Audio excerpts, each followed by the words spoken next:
So today we are talking about the Netflix film The Social Dilemma.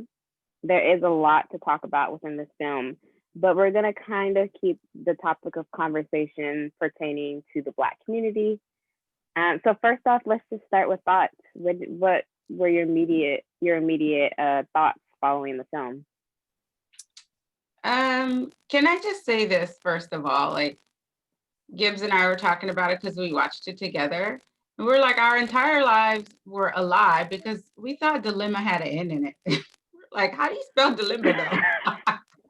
We're like, wait a minute, were you not taught that dilemma had an end? And then we're all looking it up, like maybe there's a play on this word or something for the film or whatnot. But yeah, we saw it was asked a lot too when we Googled it. So that was my initial reaction. Then when we got past that, I was like, is this like conspiracy theory type stuff or what's the deal? And then once we got into it, we were like, oh, okay, this is scary. I'm with you. Some of the things that if they weren't speaking about it and you mentioned to someone, then yeah, it would be a conspiracy theory. Mhm. If those actual people who had created those apps weren't talking about it.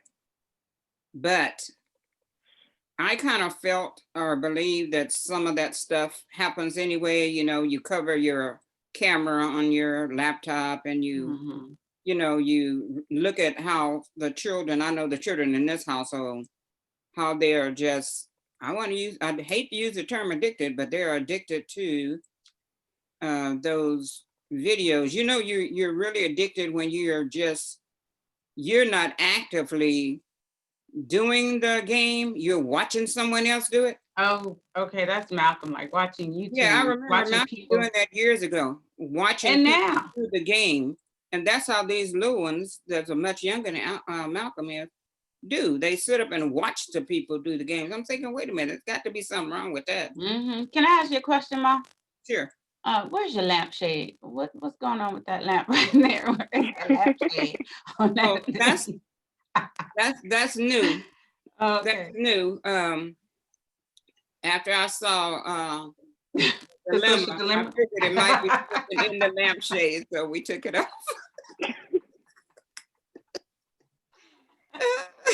I knew something like that. You were gonna say So something. we took that off. If you notice, I don't even use round bulbs. But no, I'm just kidding. If you put a lampshade on this little bitty bulb, it won't have any light. So, but anyhow. I'm sorry, I didn't mean to distract you. I was just looking over here like something's That's missing okay. over here. That's fine. I'm with you on that though. I was like, Mhm. I was like, oh, this is scary. I was like, this makes sense. I had heard about like the notification numbers or whatever that red circle that pops up on your screen, like on your phone for Facebook and stuff. I have heard that there was plenty of thought put into that. So that every time you see like there's a number there's a number going up that makes you go back and open the app or whatever. So I had already turned off my notifications in that way a couple of years ago, just Oh, so wow. I wasn't like constantly, because every time you hear it, you want to go check it, just like kind of that fake family in The Social Dilemma where she put all the phones in that little cookie Right. safe. And the guy, as soon as that chirped or whatever, he was like, can I at least just go see who it is? Like yeah, it definitely pulls you in. Yeah, because that sound is like a training. It's like Like Pavlov's like Pavlov Pavlov's dog. experiment with the Yeah, dog. Yeah. yeah. Yes. You hear that Mhm. chime, it's nothing but the notification for you to look. And Mhm. so it was really amazing. That's the same thing with when you tell people that your phone had been tapped years ago. And that's just a conspiracy theory. Excuse Stuff me, like what that. about your phone being tapped? Yeah, so years ago. Yeah, I years ain't tell ago. nobody that. Yeah, I know. I'm not talking about you. I ain't tell nobody my I'm phone not was talking tapped. about you. I'm talking about me. My phone had been tapped some years ago. Mm. The And same thing. and you had a smartphone. Right. Well, I don't know how smart it was because I was into all that. I wasn't into the iPhones until 2007 or Did it something. flip open, Yeah. Mom? Or did No. it touch the screen? That's how you know. Open like that. It flip up like that. Like a book. Yeah, It like book. flipped open But like a no. book. No, it was just a regular. Yeah. And I know that nowadays, like we do this all the time at home. We could be talking about something, and then next thing you know, I might be scrolling Facebook or Instagram, and there will be an ad for what we were just talking about. And we're just like, this is some BS right here. This is crazy, even though like people say smart whatever is always listening, and like even smart TVs, you know, like they said Siri, I mean, not Siri, what's her name? Alexa and them, and your phones and stuff like that. But I will say that it's scary. I thought about it in terms from like Malcolm. I'm gonna just say he's addicted. The boy is addicted. yeah. And Yes. and that's all we can use as like leverage around here if he doesn't do his work or whatever his chores are, is to take his phone or his switch or his laptop, right? Or TV time. But this kid, you know, he used to sneak and go down to the basement and like the middle of the night, like I saw his alarm was set. Like, why is his alarm set for 2 a.m. and 4 a.m. and stuff like that? And then he's sleepy and not wanting to get up for school. Because I think he was sneaking downstairs to watch TV. And then in the basement, we have that one remote that can get like, you know, you have the apps on the TV, but then one of those remotes, like I don't know how to use all those remotes, but one of them has like you can just like get YouTube or something like that or whatever. So I think he was doing that, and then now he's just hooked on it. I think he's hooked. Yeah. They got him. Well, Got him. the topic that I want to move into the mental health aspect that they talked about that comes with the association of social media, or that is associated with social media and other social networks or social sites like YouTube. I feel as though it's among my generation, Generation Z, it's kind of an ongoing joke that Black parents don't really take the mental health of their children serious. And so there are like a lot of skits and a lot of plays, or like on TikTok, for example, or on YouTube, like this kid, he's playing his mom and he's playing himself. And he's like, Mom, like he has built up the courage to go to his mom and be like, Mom, I'm depressed. Depressed? You got a roof over your head. You got clothes on your back. You got food in the fridge. You better go depress them dishes, you know? So just like, not funny. Not That's taking funny, like, but yeah, but it's a funny skit, but when you think about like the place in which it's coming from, like this is not an isolated incident. This is not just his family. And I think, you know, we're sticking to the Black community, but I feel like this is like of colored communities at large. But yeah, that's something that I want to talk about. I feel as though like maybe millennials may kind of have a better understanding of it, but I feel like when it comes to Gen X and baby boomers, it's kind of like the mental health association with social media. I feel like it's almost taken as a joke. So I want to know, like, what are y'all's thoughts on it? Do you even think that there can be like a negative association with social media and mental health, even though it's proven? But what are y'all thoughts? What are y'all's thoughts on that? Huge effect on, like, let's just go to an example from the film. The little girl from the fake family in the movie, she gets a comment about her ears. Yes. And then she looks in the mirror and she's like touching her ears, and you can tell that like she's progressively getting more upset. And then like a tear escapes her eyes, and it's like, okay, that's just one example of how social media affects mental health in regards to body image. Yes. So I'm just saying, like, for me, I take that association very serious. I think it's a very, very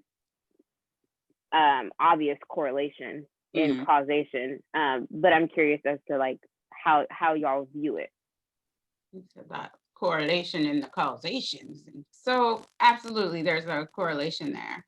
And I think that when with regards to Black, like either whether it's my generation or Mom's generation, I don't think I know that the Black community often, I think it's gotten better, but often since mental health issues are stigmatized, a lot of times they don't want to, address it or talk about it or even feel comfortable admitting that they have some issues, or some people don't look at depression as, like a mental health issue, but we know that it is. I will say for our family, I know that my mom has never been like, hey, like shunning away from any mental health issues. She's like, we need, if you need to talk to somebody, you need to talk to somebody. And that's not anything to be, ashamed of. So in our family, I think that we do talk about it. I think that people can come forward and discuss whatever their issues are. I believe that we're pretty open, even if we're not open and receptive right away. Like if like, let's say if Malcolm tried to talk to me and didn't, this would be amazing if he ever came and actually talked to me. But if he attempted to talk to me about whatever, to say even like, hey, I'm feeling down about school or whatever it is, then, I would perk up and I would pay attention to that. And I believe that like the TikToks and stuff like that, yeah, families of color probably do go through some of those things, and shy away from certain issues. I think it stems from way back in the day when, like, you just hid family things. Mhm. Not necessarily that this is about a family issue, but like I think that's where it stems from. Like, oh, something happened to, so and so had a baby at 12 years old, and then they just raised it like it's their sibling, and you just don't talk about that way back in the day.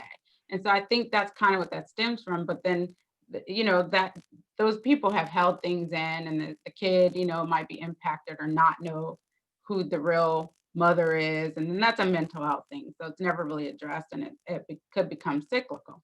As far as like I know that like with that little girl, and I feel kind of bad because me and Kelly, we were watching it, and when she was doing like the filters and stuff like that, and I was like, whoa, look at her ears, because they were coming out of her hair, and we just kind of chuckled at that, and we didn't even realize that within a minute she, they, or whatever in the show, that she would be addressing that. Like, but the concern that I have with the youth is,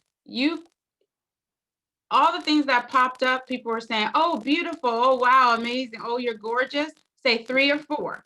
Then somebody said something about her ears, and then she just got down with the one comment about her ears. So why didn't the 3 comments, lift her and boost her and make her like, they don't know what they're talking about with my ears, because these 3 people said I was beautiful or whatever, because somebody said, can you make your ears any bigger or something like that. So that is my concern. I get why one thing can be damaging, but I think that's up to us to like talk to our kids about confidence and stuff like that. Because if she's getting all these like comments about like beauty and you're gorgeous, I mean, she shouldn't need that from other people. But if she's going to social media and getting that, and it's helping her boost her up, then when one person says something, if she's going to use the damn likes and the comments to, determine her self-esteem, then why is one going to bring her down when she has 3 or 4 that are trying to uplift her? Yeah, I guess it's a whole issue in and of itself. yeah. But on your comment about that, I don't think that's just a youth thing. I think that's something that happens a lot. If you don't have, if your self-esteem and your confidence is not strong enough, then I think that would happen. That can happen For anyone. At anyone. Yeah, that's true. They'll go look for that one thing to and hang on that. To kind of like confirm their negative thoughts. Yeah, because that's how they're probably feeling anyway. So I do think that the baby boomers do have,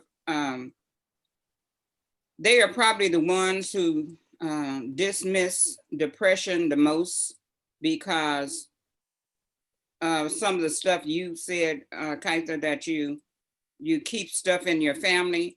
But I believe as the millennials and your generation too, Kennedy, come along and show us these different things that we're learning. Mm-hmm. Now, some of us that was more open and receptive to learning earlier, we might not have that issue of pushing stuff up under the rug, but a lot of us slow learners, a lot of us didn't. Yeah, some are just set in the ways, and they're and just some like, of it's just a family thing. It's just passed down like that, just like how racism is taught those keeping things in your family, and you not, ain't nothing wrong with you. You just need Jesus kind of thing. Right. You need to go pray or something like that. Some of that's Right. some of that is family tradition or family taught, not necessarily tradition, but family taught. But as we learn, then hopefully we do better. When you know better, you do better. Yes, because we are realizing now that depression is a real thing, because I was depressed for years, but I didn't know what it was until I was looking at a video and they were explaining or describing my symptoms. And then I realized all these years I've been depressed. You'd be like, I'm depressed, damn it. Yeah, I'm depressed. Hey, what the hell? And then did you get help? I was almost through it. I worked completely through it. I was almost through it then. I was like a functional depressive. Yeah, I mean, there are people, at work, you work with them all the time, you don't know. Yeah, you go to work and you're all energetic and stuff like that, and you come home and that's when you get down. That's when you're I guess because you're there by yourself, or not necessarily by yourself. I guess because there is you don't have to keep that energy up, then that's when it hits you and stuff like that. But yeah, I worked right on through that stuff, but I didn't know it until after years after. Sometimes there's a little residual, but it doesn't, I'm cool. I'm glad you're cool. Thank you. Same. Within Gen Z, it's like this, again, because we're so present on social media. Gen Z just feels super connected because of social media. And it kind of just feels like we're always like, I don't know, it just kind of feels like a really huge friend group, because we're all on like TikTok and Instagram and Twitter. It's like, we talk to strangers on the internet all the time, even though our parents have told us not to do that. But, we do that literally all the time. And it's almost like, not almost, it is this ongoing joke that Gen Z is depressed and anxious. And, you'll see comments under post, like there will be a video of a pretty girl and Gen Z will be like, looks like I'm not eating today. Oh, I guess I'll just prepare my bowl of ice for dinner, Oh my God. Goodness. Or you'll go to another post and underneath it's like some TikTok about online school. And then you'll look at the comments and the comments will be like, well, addressing the person who made let's just say the person's name who made the video was Jen. Well, it's like, Jen, I'm depressed and I want to kill myself. So why would I, have the energy to do my homework? Things. And that's what these comments look like. And we've become so desensitized to it that it's like, it's become a joke, but it's like behind that joke people really feel this way. And people, I feel like, I haven't looked into the statistics, but if I had to guess, Gen Z would definitely be the most anxious and the most depressed generation that we've ever seen. Probably, maybe even some of the, too, yeah. And yes, and the most stressed, and probably some of the highest suicide. Yeah, they did say that the suicide rates have skyrocketed in the film coming into Oh, they did with those different groups of ages. Yeah, like 130% and stuff in certain areas. Yeah, that was probably the most like really, are you kidding me moments. But you guys don't know. I mean, when did the first iPhone come out? Like, you were born during the internet, when the internet was out, so you don't know anything about looking in a phone book to find somebody's phone number and hope that they listed themselves. You don't know nothing about that, or calling information on the phone. What was information? 411 on the phone. Like, you guys don't know about that. You just look, at your fingertips, which I think internet was like the greatest invention ever. I love it. But I mean, like one of those people said in the film, like, something that was created to make our lives so much easier and work wonders can also, be catastrophic in certain veins, like as far as like misinformation and stuff, like how Black people were targeted in the 2016 elections, just trying to get us not to vote for Hillary Clinton, and and look what happened. And I think that is key, because we're also, we're online too. We have Facebook and the different apps and things like that. I would venture to guess Facebook is probably the most difficult when it comes to wording off these things and stuff like that. So, well, I'll be honest. I thought about, could I get rid of Facebook? Because it scared the hell out of me watching this. And I was like, what the heck? I was like, can I get rid of Facebook? Could I really delete it and be fine? Now, I did it for 30 days once before, but like, can I actually not use social media? And the answer was no. I felt like no, I couldn't just not use Facebook. So I don't, to be honest, I don't think I can give up Facebook, but I will make a commitment to, before I go sharing articles, I'm going to read them through. Right. And not just share it, because I'm guilty of doing that.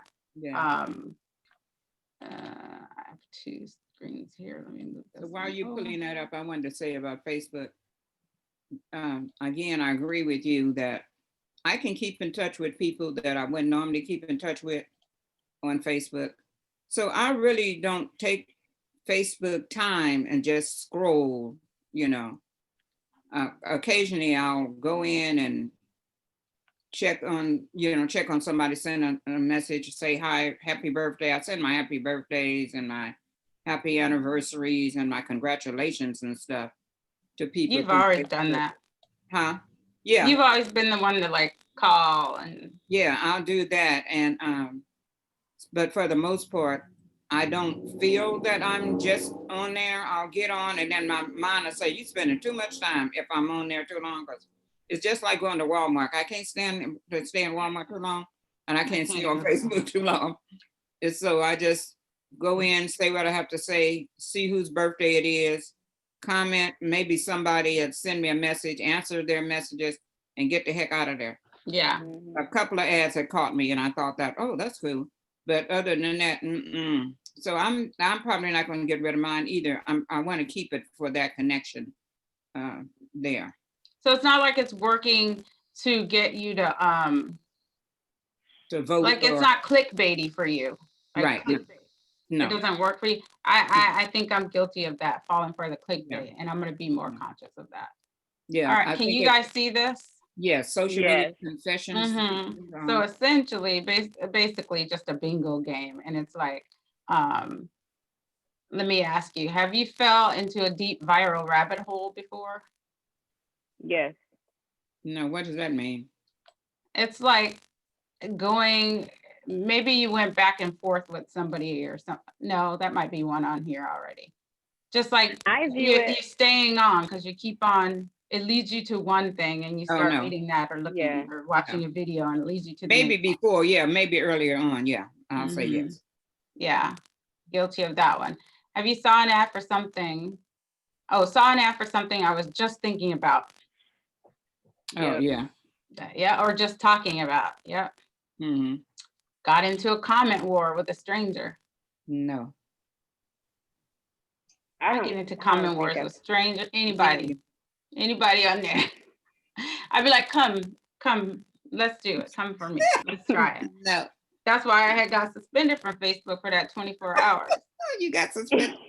Yeah, remember that time? Because I took this guy, I mean, it pisses me off when it's people like, and it's Black people who like, I'm not voting and y'all stupid for voting, stuff like that, or foolishness where somebody's like, they make a comment about, you want equal rights, women, because it might be something about, oh, this man, what's wrong with this picture? It'll be like a guy and a woman walking and he's not on the outside of the street side, he's on the inside. So it'll be like, what's wrong with this picture? And everybody's commenting like, oh, he should be on the outside protecting her from in case a car jumps the curb or whatever.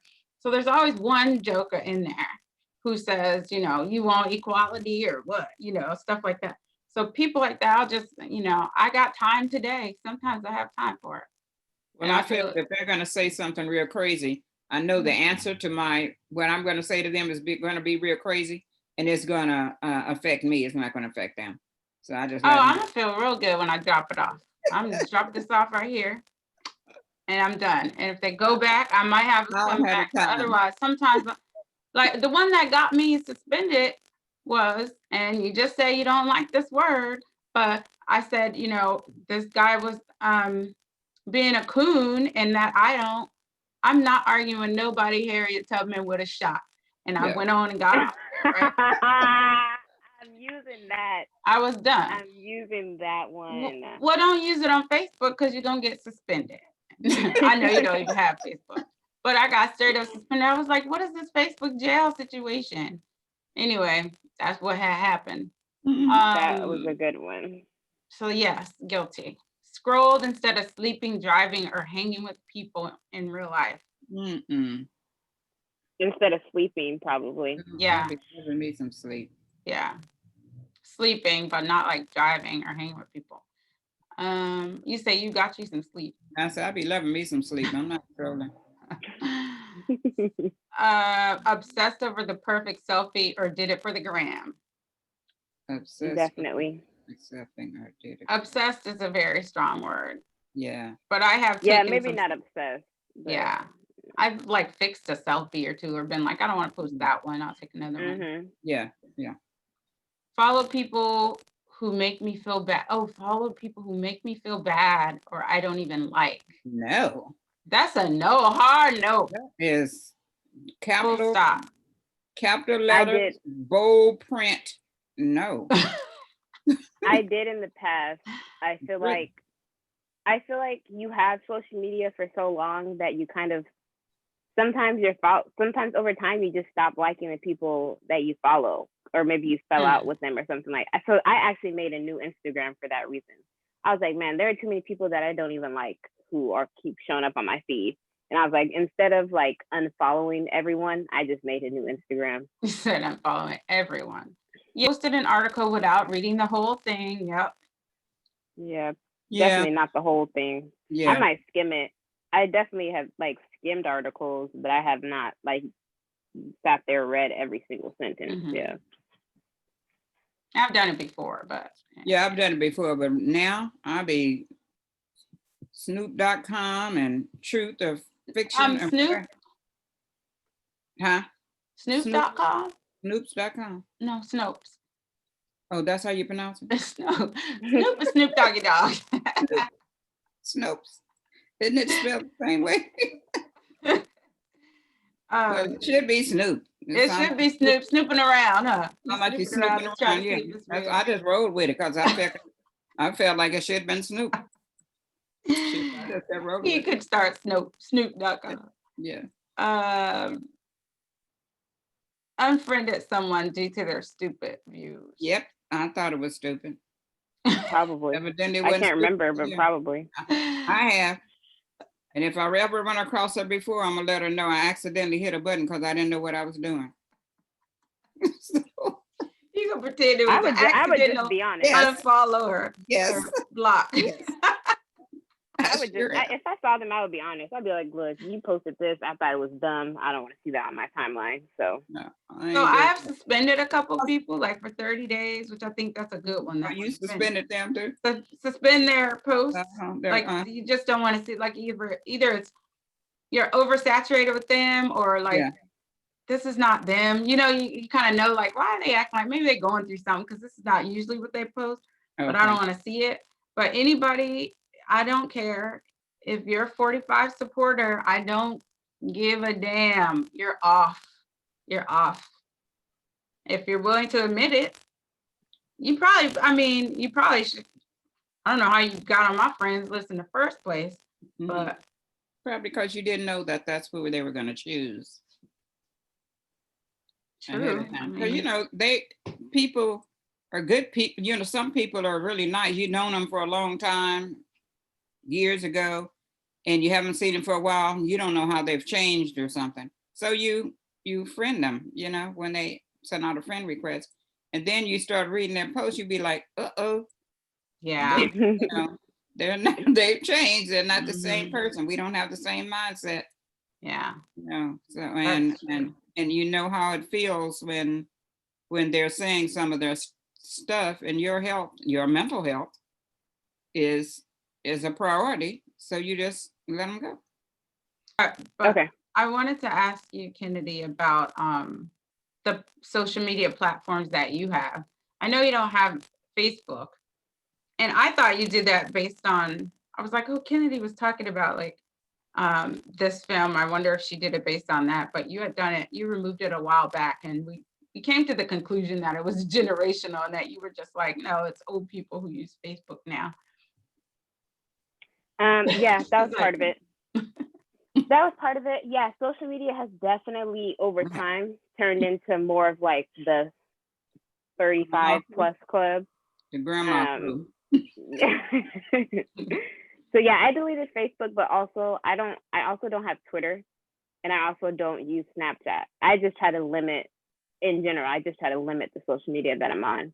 So I have Instagram, I have TikTok, and I have Pinterest, and that's all I won't have anything else because I just want to limit what I'm on. Were you or were you not surprised by the whole Pinterest thing? Remember the former CEO of Pinterest? I was like, Pinterest? I don't understand Pinterest. I don't understand Pinterest. I love Pinterest. Same. You get so many ideas from Pinterest, but it's like, that's a good thing to be able to get these ideas and stuff. So I can't figure out how I guess there's some ads on there, but I don't recall having Pinterest. Yeah, you don't get a lot of ads on Pinterest. No, what happened with Pinterest? No, that was just one of them that he was saying, like that former CEO of Pinterest was one of the people speaking. And he he was saying even for him, he was up sometime. He was like looking at Pinterest sometimes. Well, yeah, I can understand that. If I would get addicted to any of them, it would be Pinterest. But you can just go through Pinterest and get a whole. Where did Gen Z go? She done stepped off and froze. Yeah, she stepped out a minute. Yes. You go just okay. I had to plug in my laptop because it's on 3%. Oh, okay. Oh, I'm glad you said that. Let me check mine. Okay, I'm good. 3%. Wow. Yeah, I thought about like how social media for the, just insane ideas of beauty. Like I call it a Kardashian complex. I'm not saying maybe I should coin that term. I'm sure somebody else has coin that. I'm sure somebody else has said that. They had to have said that before. But just that whole crazy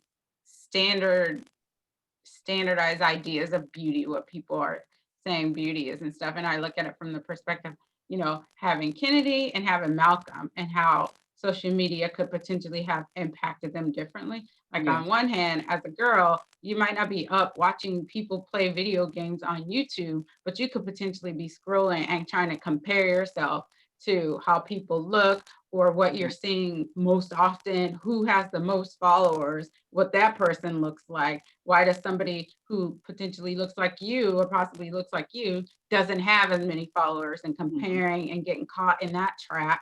So I know that like it can really catch kids at the most vulnerable stages of their lives, where they're forming their own opinions about life and about themselves and how they look to other people. And so I thought about it from that perspective, thought about it from a perspective of Malcolm being like, he's just watching other people play video games, or he is on a video game. He doesn't have social media as far as I know. Now, he doesn't have it, but I think about like bullying and things like that, how kids are, have committed suicide and stuff, and solely based on cyberbullying. Like talking poorly about a picture, like that poor little girl's ears. Like, what if everybody would have went in on her ears? You don't know how that could have impacted her to be like, oh my God, I'll never show my face again. I thought, nobody wants to see me or whatever. So thinking about things from that perspective, whether it's just caught on one game after another, and with the whole, what YouTube has like autoplay. So you can just watch something for an hour and go right into the next one, the next one. Exactly. I can imagine Malcolm just watching something and then just constantly going. And then once you watch this game, it's going to give you options of all the stuff that's similar to it. And then that's going to introduce you to not only this game, it's going to introduce you to, you go from Smash Brothers to, Mario Brothers, to this game, anything that's similar. And there you are being hooked. And we used to say that, like, this looks like addiction, Malcolm, watch this show with us, and about addiction, kids who were addicted to social media and TV and stuff. And of course, we're not the experts, but we can see So Mhm. then later we're like, okay, maybe it's not addiction, but he likes it a whole lot. Well, then Mhm. recently it's addiction when you are, they say it's addiction when it impacts your everyday life, right? Yeah. It impacts his everyday life. Like he can be gone. You don't see him. He could be in the basement. You have to go visit Malcolm in his room or in the basement. Or, come up for dinner. You call in up for dinner and it takes him 10 minutes to come up for dinner because he either can't pause or doesn't want to break away from this game or whatever it is. So I don't know if gaming's one thing or if it's all about screen time. But I do know that, like, if you're playing a game, you're playing a game. Like, let's say if he's on a Switch, he's playing whatever that game is. Mhm. I don't know that things pop up on it, right? But if you're on social media and things are popping up, that's a different story to lead you down a rabbit hole like they talked Mhm. about. It would depend on the individual. Like that little girl, how she got up from the table and busted that thing open. So I'm thinking, what would some people do? What would some people's reaction be to that? It might be if it since it is Well, now you're in addiction. trouble because you broke the lock cookie jar thing. Yeah, but she didn't care. That was not her focus on what was going to happen afterwards. Yeah. Her focus was on letting me get to this phone and see who that Well, notification was from. bingo. Anyway, what got me in that movie, what really stood out to me in that movie is a gentleman that said, I think he was the one who, I don't know if he was the one who created the email app or whatever. He said that he found himself all on the emails and then he had to create an app to stop him from going to the emails. Yeah, And he created. I think he had something to do with emails. Yeah, and created an Gmail. algorithm to reverse the The need to Gmail. want to. Yeah. Yeah, and then he did Email something. or Then he something. had to do something to prevent himself from checking his Gmail or email. So I thought, man, this is serious. When he said that, I thought that's really serious. He had to create an app. So that's really a stronghold on your mind. So And I what can about the fact they pointed out that none of those people let their children have none of them social let their media or children. screen time? Exactly. And several of them left the job because of the moral issue behind what was going on. Mm-hmm.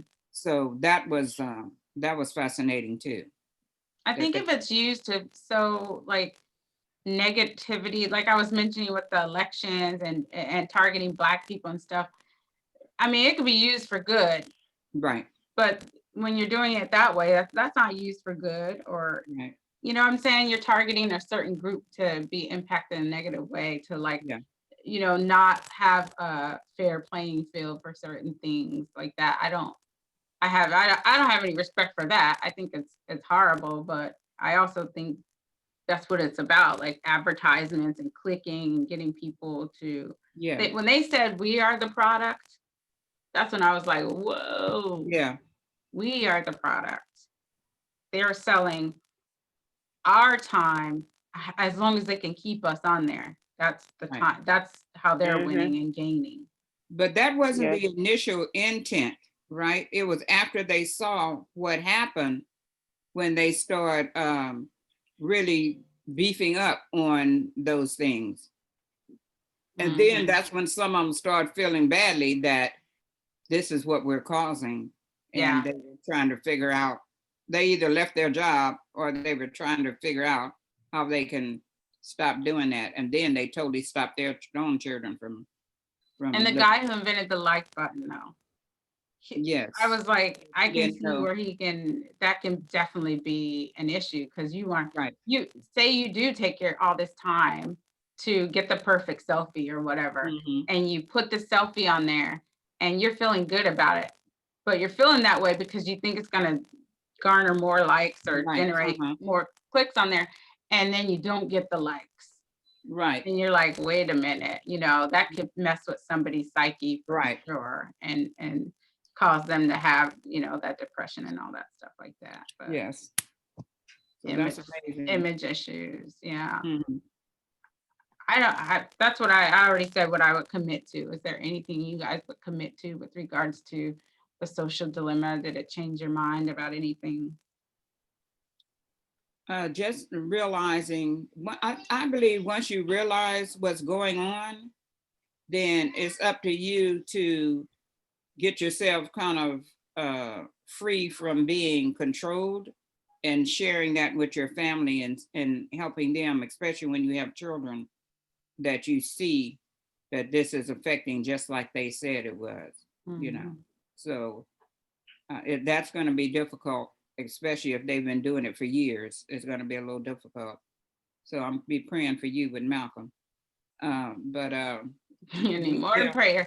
we still have to let them know that this is what's happening, and with that, it's just amazing because this is something that we know about on social media, but there's other things that's happening all, on, like television has been doing it for years in just a different way. So I'm glad that we are being awakened by this information and that we are learning about this.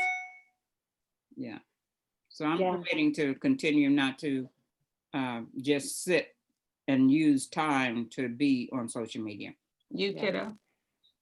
I set timers when I go on social media. Like I'll go to my timer app and I'll just set a timer. If I I've been doing homework for a while and I'm like, I kind of just want to decompress and just mindlessly do things. I just want to relax. Like I'll set my timer for like 30 minutes, go on TikTok, or an hour, before dinner or something like that. Yeah, for the most part, I do. Oh, sometimes I might add like 5 minutes. I'm not gonna lie. Like but that has more to do with me just not wanting to start my homework. Procrastinating. Yeah. So good for you, Kennedy. Because I find myself doing that, looking for houses and stuff. I'll set a timer because you can go through those houses and be looking, and even though you're looking for a certain size house, you find a price. Find yourself looking at prices that you'll never be because you want to see the inside of them. So I said, look, I got to stop this. So I have this timer on my laptop too, that I set the timer 25 minutes. I scroll through those things and 25 minutes pop off. I say, I'm out of here. Oh, that's good. Maybe I'll try that. Yeah, it's called Pompadour or something timer.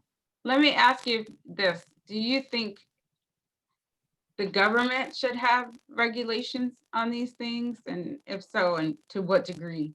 I'm not even sure about seeing how the government is now. I'm not sure. I don't know. You don't want their hands in it. I don't think I want their hands in it. And no. Self-regulate. Yeah. I think they need to regulate misinformation.